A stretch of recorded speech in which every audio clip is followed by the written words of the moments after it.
महाकुंभ के समापन में अब सिर्फ एक दिन का समय बचा है। कल महाशिवरात्रि के दिन महाकुंभ का समापन हो जाएगा।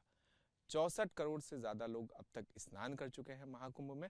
हालांकि महाकुंभ को लेकर कई सारी बातें भी चल रही हैं, कई सारे विवाद भी चल रहे हैं, जिसमें अब यूपी के मुख्यमंत्री योगी आदित्यनाथ ने एक नया बयान दिया कि महाकुंभ में जिसने जो कुछ देखा उसको तो वैसा ही मिला। गिद्धों ने लाश देखी और उसके अलावा जो गंदगी थी वो तो सुअरों ने देखी। अब ऐसे में साधु संतों का क्या मानना है इन सभी चीज़ों के ऊपर और उसके अलावा महाकुंभ की क्या क्या विशेषताएं हैं, हमारे साथ बात करने के लिए मौजूद है। सर, किस तरह से आप देख रहे हैं इन सभी चीज़ों को? सबसे पहले तो मतलब ये था कि महाकुंभ कैसा था 44 दिन का ये? बहुत अच्छा रहा। सबसे अच्छी बात ये रही कि इस महाकुंभ में हमने देखा कि हमारे समाज का जो युवा वर्ग है बहुत भारी संख्या में शामिल हुआ, गंगा स्नान किया, साधु संतों के जीवन को देखा। मुझे हमेशा से लगा है कि महाकुंभ सनातन धर्म को समझने के लिए एक बहुत सुंदर सर्वांगीण चित्र है, जहाँ पर आपको 4 आश्रम की स्थिति दिखती है। ब्रह्मचर्य आश्रम, गृहस्थ आश्रम, वानप्रस्थ संन्यास आश्रम, साधु संतों की जो परंपराएं हैं, जो मठ की परंपरा है, उनको आप जीवंत रूप में देख पाते हैं। और ये महाकुंभ इसलिए भी खास रहा कि एक तरफ भक्ति, आध्यात्म और दूसरी तरफ जीवन में अर्थ एक बहुत महत्वपूर्ण विषय है। उसके बिना जीवन का निर्वाह नहीं संभव है। तो बहुत सारे लोग ऐसे रहे जिनको भरपूर रोजगार सृजित करने का अवसर प्राप्त हुआ। अच्छा महाराज जी, अब कल यूपी के जो मुख्यमंत्री हैं योगी आदित्यनाथ जी, जिनके पूरे नेतृत्व में इस पूरे महाकुंभ का जो पूरा आयोजन करवाया गया यूपी सरकार के द्वारा, उन्होंने एक बयान ये दिया कि देखिए महाकुंभ ने जिसने जो कुछ देखना चाहा उसको मतलब वो मिला। श्रद्धालुओं को आस्था दिखी, भक्ति भाव दिखा। जो गिद्ध थे उनको बेसिकली लाशें ही दिखी, जो सुअर थे उनको हमेशा गंदगी दिखी। किस तरह से आप देखते हैं इस बयान को? योगी आदित्यनाथ जी का बयान ये पूरी तरह से स्वीकार्य नहीं किया जा सकता। इसलिए नहीं किया जा सकता क्योंकि ये सही बात है, जिसकी जैसी दृष्टि होती है वैसा उसे संसार का दर्शन होता है। पर हम भक्ति में इस तरह से अपना समर्पण नहीं कर सकते कि जहाँ कहीं खामियां नज़र आ रही हैं उसको नज़रअंदाज किया जा सके। जैसे आप देखेंगे कि यातायात प्रबंधन में पीपे के पुल बहुत सारे बने हुए हैं, लेकिन अधिकतर पुल पर सिर्फ सरकारी वाहन, वीआईपी लोग आ रहे थे, जा रहे थे। आम आदमी बहुत परेशान हो रहा था, बहुत परेशान।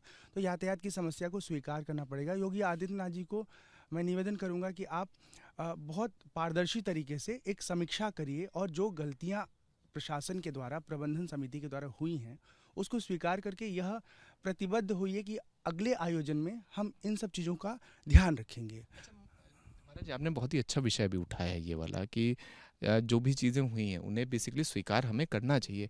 अब जैसे आज जब हम लोग गए तो हम लोगों ने एक चीज़ देखी कि अब जैसे पूरे महाकुंभ की एक पूरी सफाई व्यवस्था निर्धारित की गई थी। कई लोग ऐसे थे जो ना दूसरे जिलों से आए, जिनका काम ही यही था कि जो यहाँ पर टेम्परेरी टॉयलेट्स बने हैं, वॉशरूम बने हैं, उनकी बेसिकली साफ़ सफाई की जाए। लेकिन उन्हें जो टेंट अलॉट किए गए, जब हम लोग उस जगह पर गए तो कतई दयनीय स्थिति थी वहाँ की। और कतई पानी पड़ा हुआ है, गंदगी है, बदबू है, वो बेचारे वहीं पर ही रहने को मतलब मजबूर है।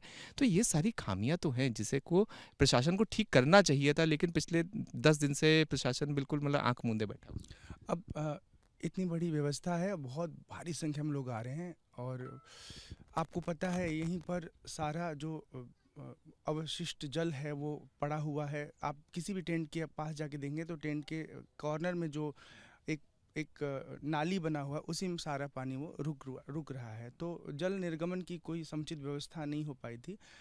पर इन बिंदुओं पर बहुत ध्यान न दे करके हमें सिर्फ ये देखना होगा कि क्या क्या दोष रहे, किन किन जगह पर लापरवाहियाँ रहीं और उन चीज़ों का सुधार। जैसे आप देखिए भगदड़ मचा, ठीक है ना। भगदड़ को लेकर के लोगों ने खूब उस पर अपनी अपनी राय दी। मेरा सिर्फ इतना कहना है कि भगदड़ नहीं होना चाहिए था, हो गया, ठीक है। उसके लिए बहुत दुख हमें भी और सबको दुख है। लेकिन उस भगदड़ को इतना सामान्य घटना नहीं देखा जा सकता, वो बहुत बड़ी घटना है। हम सनातन धर्मी हैं, हमारा अंतिम संस्कार होता है शरीर के पूरा होने के बाद। अ, ऐसी भी स्थितियाँ रहीं कि किसी के घर में अंतिम संस्कार हो रहा है और वो उसी दिन पहुंच रहा है कि मैं तो जीवित हूँ। कुछ ऐसे लोग रहे जिनको उनका परिवार का जो सदस्य भगदड़ में मरा उसका शरीर तक नहीं प्राप्त हुआ। तो जहाँ जो गलतियाँ रही, मैं सिर्फ इतना कहना चाहता हूँ, सरकार में जो जिम्मेदार लोग हैं, हम सब कुछ योगी आदित्यनाथ को नहीं उनको कह सकते कि सब दोष उन्हीं का है, क्योंकि आपको पता है घर में मुखिया हैं तो वो सबको जिम्मेदारी बांट देते हैं। अब हर जिम्मेदारी पर हर हर दरवाजे पर जाके स्वयं निगरानी नहीं कर सकते। हाँ, ये ज़रूर है कि जिन विभागों के द्वारा गलतियाँ पाई गई हैं, जिम्मेदारियों में लापरवाहियाँ पाई गई हैं, संभव है कि योगी आदित्यनाथ जी उनको कठोर दंड भी देंगे और परिणाम भी सामने आएगा। चर्चा भी इस बात की है कि जिन जिन लोगों ने लापरवाहियाँ की हैं उनको वो बख्शेंगे नहीं। अच्छा महाराज जी, अब ये बताइए कि जैसे अब एक दिन बचा है महाकुंभ का, 64 करोड़ से ज़्यादा लोग अब तक स्नान कर चुके हैं, कैसे आप देखते हैं इसको? इतना बड़ा मतलब महापर्व है आस्था का ये, कि जो हम लोग मानते हैं कि 125 करोड़ भारतीय इस पूरे हिंदुस्तान में मतलब रहते हैं, जिसमें अनुमान ये है कि 100 करोड़ से ज़्यादा लोग हिंदू धर्म का मतलब पालन करते हैं, अनुसरण करते हैं। 64 करोड़ लोग पहुंचे, यानी तकरीबन तकरीबन अगर अंदाजन ले लें तो देश में रहने वाले 64% हिंदू इस पूरे धार्मिक आयोजन में पहुंचे। कैसे देखते हैं उसको, इस पूरे भव्य आयोजन को, क्योंकि ये रिकॉर्ड तोड़ आयोजन रहा इस मामले में लोगों के मतलब कहता है मतलब जो लोग आए हैं आवागमन के मामले में। ये एक तरह से ना देखा जाए तो कल्पना से परे का आयोजन था। सचमुच इस तरह के आयोजन की कल्पना अब तक किसी ने नहीं किया। जिस किसी ने भी ये कुंभ देखा अपने 50 साल के जीवन काल में या 100 साल के जीवन काल में, 80 साल के जीवन काल में, हम तो लोगों से इंटरेक्ट भी कर रहे थे जो श्रद्धालु यहाँ कुंभ में आ रहे हैं, सबने कहा कि ये अद्भुत था। और मुझे एक और बात समझ में आ रही है कि ये जो दौर है ना भारतवर्ष के भीतर, ये सनातन धर्म का पुनरुत्थान काल चल रहा है। ये एक ऐसा दौर है जहाँ पर सबके हृदय में धर्म को लेके बहुत प्रगाढ़ भावना बनी हुई है, और इसी भावना की वजह से आप देखेंगे तमाम तरह की प्रतिकूलताओं को सहते हुए लोग प्रयागराज के इस गंगा किनारे आ रहे हैं और सब खुश हैं, सब प्रसन्न हैं।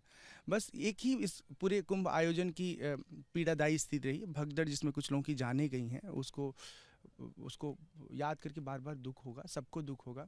लेकिन बाकी चीज़ों को देखा जाए तो श्रद्धालु लोगों का जो भीतर का हर्ष है, उल्लास है, आनंद है, वो अद्भुत है। अच्छा महाराज जी, बस एक आपसे बस आखिरी सवाल कि मतलब जिस तरह का भी इससे पहले भी आपके साथ हम लोगों ने मतलब जिक्र करा था कि सफाई कर्मी एक पूरे इस इतने बड़े भव्य आयोजन की एक रीढ़ की हड्डी होते हैं, और जिस प्रकार से मतलब शौचालयों की जो मतलब सफाई होती है वो और ज़्यादा मतलब क्योंकि उन्हीं के ऊपर सारी मतलब कहते हैं निर्भरता रहती।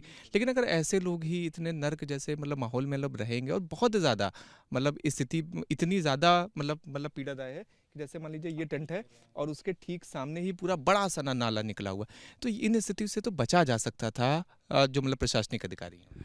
अब दिक्कत ये है ना कि हमारे समाज में जो हमारा कर्म होता है ना, कार्य होता है, उसी के आधार पर हमारे जीवन शैली की कैटेगरी कर देते हैं। एक बहुत बहुत दुखद बात है। आप देखिए इसी कुंभ में एक बहुत ऐशो आराम की दुनिया आपको दिखेगी, जहाँ एकदम साफ सफाई, सब लोग बहुत व्यवस्थित जीवन जी रहे हैं। दूसरा, जिनको वो सारी सुविधाएं साफ सफाई मुहैया कराने की जिम्मेदारी दी गई है, उनके स्वास्थ्य और उनके जीवन स्तर का कोई ख्याल नहीं रखा। तो ये तो सरकार और प्रशासन की गलती है। सरकार जिस भी कार्य के लिए जिसे भी नियुक्त की है, उसके भोजन, निवास, साफ सफाई वाले वातावरण में उन्हें रखने की जिम्मेदारी निभानी चाहिए। लेकिन अब वही बात है कि सब लोग इतना अधिक आत्म केंद्रित हो गए कि अपना सब कुछ अच्छा चाहिए, बाकी हमारे सेवा में जो लोग तैनात हैं वो सुख से हैं कि नहीं है, इस बात की किसी को फिक्र नहीं है। क्योंकि उसे काम करना है, उसको पैसा मिल रहा है, हमें लगता है कि हमने पैसा दिया, उसने काम किया, हमारा रिश्ता सिर्फ इतना ही है। पर रिश्ता इतना ही नहीं होता। आप अगर एक ड्राइवर भी रखते हैं ना, तो आपकी जिम्मेदारी बनती है कि उसके जीवन में, उसके परिस्थिति में सब कुछ अनुकूल तो है ना। अगर वो सब कुछ स्वयं ठीक जीवन जिएगा तभी आपके लिए कुछ कर पाएगा। अंतिम संदेश क्या देना चाहेंगे? अंतिम संदेश ये देना चाहते हैं कि कुंभ में आप आए, और जो लोग नहीं आए उनके लिए भी, कि गंगा जी यहीं पर अविरल प्रवाहमान हैं। आप आइए, कुंभ के बाद भी गंगा में डुबकी लगाइए और अपने जीवन में आध्यात्मिक बनिए, आध्यात्म से खुद को जोड़ के रखिए, पूजा पाठ खूब करिए। लेकिन जब तक आप स्वयं को नहीं जानेंगे, अपने आप को नहीं जानेंगे, तब तक जन्म मरण के चक्र से छूट नहीं पाएंगे। इस कुंभ में सब कुछ अच्छा रहा, बस एक ही दो बातें बहुत अटपटी रही कि कुंभ में वो तमाम लोग बहुत चर्चित रहे जिनका इसी कुंभ में खूब प्रचार प्रसार हुआ, और इसी कुंभ में उनके व्यक्तित्व का पूरी तरह से जो वास्तविक स्वरूप है वो भी हमने सामने देखा। तो प्रचार तंत्र के पीछे मत भागिए। जहाँ कहीं भी साधक, तपस्वी, अच्छे ज्ञानी पुरुष हैं, आपके आसपास उनसे मिलिए, बातें करिए और आध्यात्म से अपने आप को सींच के रखिए, वही आपके जीवन को पूर्णता प्रदान करेगा। ये हमारे साथ स्वामी रामशंकर जी थे और बहुत बड़ी उन्होंने बात करी कि आप आध्यात्म के साथ जुड़े रहिए, सींच के रखिए, क्योंकि यही आपके जीवन को अंतिम उसमें लेकर जाएगा।